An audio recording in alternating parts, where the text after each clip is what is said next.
मालिक मुड़ा और कमजोर मुस्कान देते हुए बोला, मुझे प्रस्ताव दे। यह 1 साल से ज्यादा समय से बिकाऊ है, कोई भी इसे देखने तक नहीं आता। मैं इसे देखूंगा, मैंने कहा, और मैंने आधा घंटे बाद उसकी मांगी कीमत से $20,000 कम में मकान खरीद लिया। यह 2 बेडरूम का सुंदर छोटा मकान था, जिसमें सभी खिड़कियों पर प्यारी सजावट थी।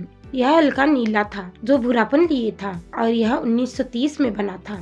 अंदर पत्थर की एक सुंदर फायरप्लेस और 2 छोटे बेडरूम थे। किराए पर उठाने के लिए यह आदर्श मकान था। मकान दरअसल $65,000 का था, लेकिन मैंने उसका सौदा $45,000 में किया था। मैंने मकान मालिक को $5,000 का डाउन पेमेंट दिया। मकान अच्छा था, समस्या सिर्फ इतनी थी कि कोई भी उसे खरीदना नहीं चाहता था।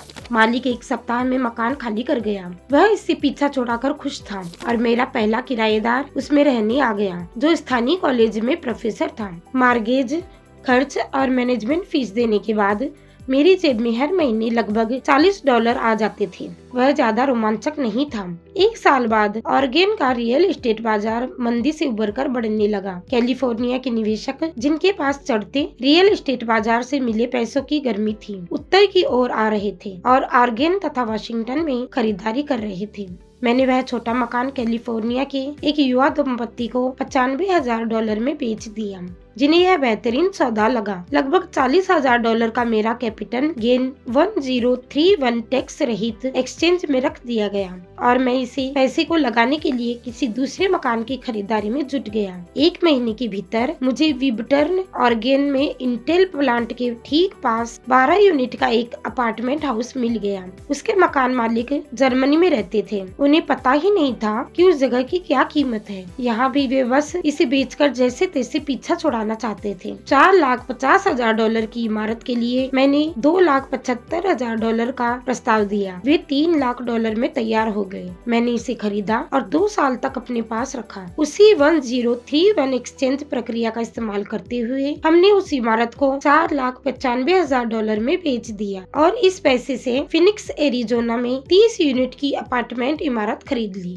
हम तब तक फिनिक्स जाकर रहने लगे थे, और हमें वैसे भी बेचने की जरूरत थी। जो मंदी का हाल पहले ऑरेगन बाजार का था, वहीं इस वक्त फिनिक्स के रियल एस्टेट बाजार का भी था। फिनिक्स में 30 यूनिट की अपार्टमेंट बिल्डिंग की कीमत $8,75,000 थी, जिसमें $2,25,000 का डाउन पेमेंट करना था। 30 यूनिट से आने वाला कैश फ्लो हर महीने $5,000 से थोड़ा अधिक था। एरिजोना का बाजार ऊपर बढ़ने लगा, और कुछ साल बाद कोलोराडो के एक निवेशक ने उस जायदाद के बदले $12,00,000 देने का प्रस्ताव रखा। इस उदाहरण का सबक यह है कि किस तरह एक छोटी राशि बढ़कर एक बड़ी राशि बन सकती है। एक बार फिर यह फाइनेंशियल स्टेटमेंट्स, निवेश रणनीतियों, बाजार की समझ और कानूनों की समझ का मामला है।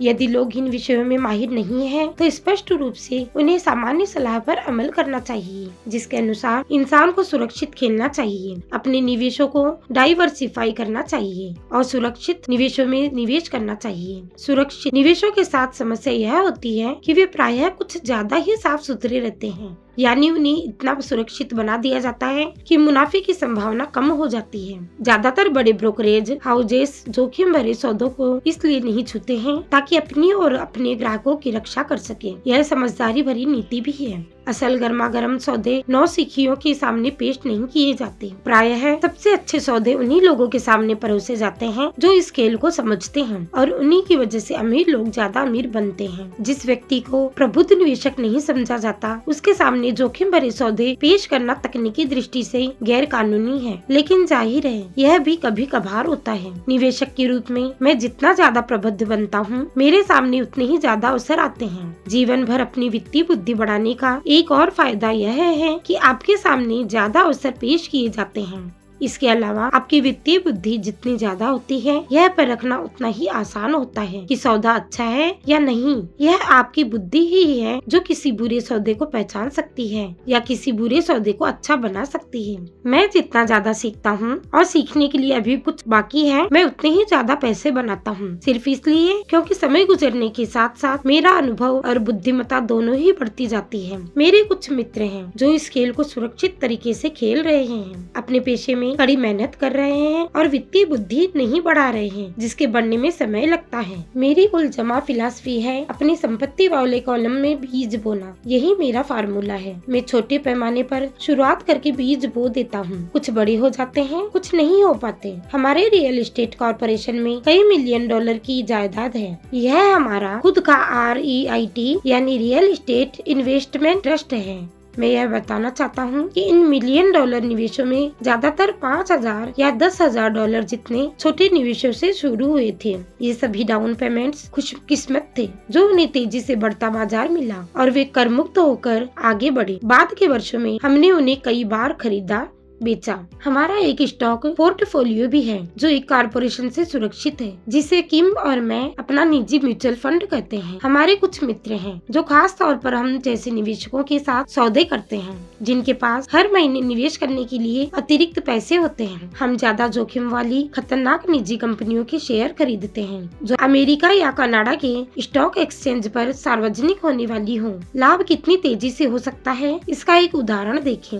मान ले कंपनी के सार्वजनिक होने से पहले उसके 1 लाख शेयर 25 सेंट के भाव पर खरीद लिए जाएं। 6 महीने बाद कंपनी स्टॉक एक्सचेंज में सूचीबद्ध हो जाती है और शेयर का भाव $2 हो जाता है। अगर कंपनी का प्रबंधन अच्छा है तो भाव बढ़ता रहता है और वह शेयर $20 या उससे ज्यादा का भी हो सकता है। ऐसे कई वर्ष रहे हैं जब हमारे निवेश किए हुए $25,000 1 साल से भी कम समय में $10 लाख बन गए। यह जुआ नहीं है, बशर्ते आप जानते हो कि आप क्या कर रहे हैं। यह जुआ है। अगर आप किसी सौदे में पैसा फेंक रहे हो और प्रार्थना कर रहे हो, किसी भी चीज में महत्वपूर्ण यह है कि आप अपनी तकनीकी योग्यता, बुद्धि और खेल के प्रेम का इस्तेमाल करके नुकसान की आशंका को कम करें, जोखिम को कम करें। वैसे एक बात का ध्यान रखें, जोखिम हमेशा रहता है। यह तो वित्तीय बुद्धि है जो संभावनाओं को बेहतर बनाती है। इस तरह एक व्यक्ति के लिए जो जोखिम भरा है वह किसी दूसरे व्यक्ति के लिए कम जोखिम भरा होता है। यही वह मूल कारण है जिसकी वजह से मैं लोगों को लगातार प्रोत्साहित करता हूँ कि वे शेयरों, रियल एस्टेट या दूसरे बाजारों के बजाय अपनी वित्तीय शिक्षा में निवेश करें। आप जितने ज्यादा चतुर होते हैं, आपकी सफलता के अवसर भी उतने ही ज्यादा होते हैं। मैंने व्यक्तिगत रूप से जिन शेयरों में निवेश किया वे ज्यादातर लोगों के लिए बहुत ज्यादा जोखिम भरे थे, इसलिए उनकी सलाह देने का सवाल ही नहीं है। मैं इस खेल को 1979 से खेल रहा हूँ और मैंने इसके लिए अपने हिस्से से ज्यादा का शिक्षण शुल्क चुकाया है। लेकिन अगर आप दोबारा पढ़ेंगे कि ऐसे निवेश ज्यादातर लोगों के लिए ज्यादा खतरनाक क्यों होते हैं, तो आप अपने जीवन को इस तरह से बना सकते हैं ताकि $25,000 को 1 साल में $10 लाख में बदलने की योग्यता आपके लिए कम खतरनाक हो। जैसा पहले बताया गया था, मैंने जो भी लिखा है मैं आपको वैसा करने की सलाह नहीं दे रहा हूँ। मैं तो सिर्फ इस बात का उदाहरण देने के लिए यह बता रहा हूँ कि यह सरल और संभव है। मैं जो करता हूँ वह विराट योजना में छोटे आलू जैसा है, लेकिन आम आदमी के लिए हर साल $1 लाख की निष्क्रिय आमदनी अच्छी है और इसे पाना खास मुश्किल भी नहीं है। यह काम 5 से 10 साल के बीच किया जा सकता है, जो इस बात पर निर्भर करता है कि बाजार कैसा है और आप कितने चतुर हैं। यदि आप अपने जीवन के खर्च कम रखते हैं तो $1 लाख की अतिरिक्त आय आपको सुखद लगेगी, चाहे आप काम करें या न करें। अगर आप चाहें तो आप काम कर सकते हैं, अगर आप चुनाव करें तो आप खाली रह सकते हैं और सरकारी टैक्स तंत्र का इस्तेमाल करके अपने खिलाफ करने के बजाय अपने पक्ष में कर सकते हैं। रियल एस्टेट मेरे निवेश की नींव है। मैं रियल एस्टेट से इसलिए प्रेम करता हूँ क्योंकि यह स्थायी और धीमी गति से चलने वाली होती है। मुझे ठोस नींव पसंद है। इससे मिलने वाला कैश फ्लो काफी स्थिर होता है और अगर प्रबंधन सही हो तो इसका मूल्य बढ़ने का अच्छा अवसर होता है। रियल एस्टेट की ठोस आधारशिला होने के साथ अच्छी बात यह है कि इससे मुझे ज्यादा बड़े जोखिम लेने की अनुमति मिलती है, जैसा मैं खतरनाक शेयरों के साथ करता हूँ। अगर मुझे शेयर बाजार में भारी मुनाफा होता है तो मैं मुनाफे पर कैपिटल गेन्स टैक्स चुकाता हूँ और बचे हुए पैसे को रियल एस्टेट में निवेश कर देता हूँ ताकि मेरी संपत्ति की नींव और ज्यादा मजबूत हो जाए।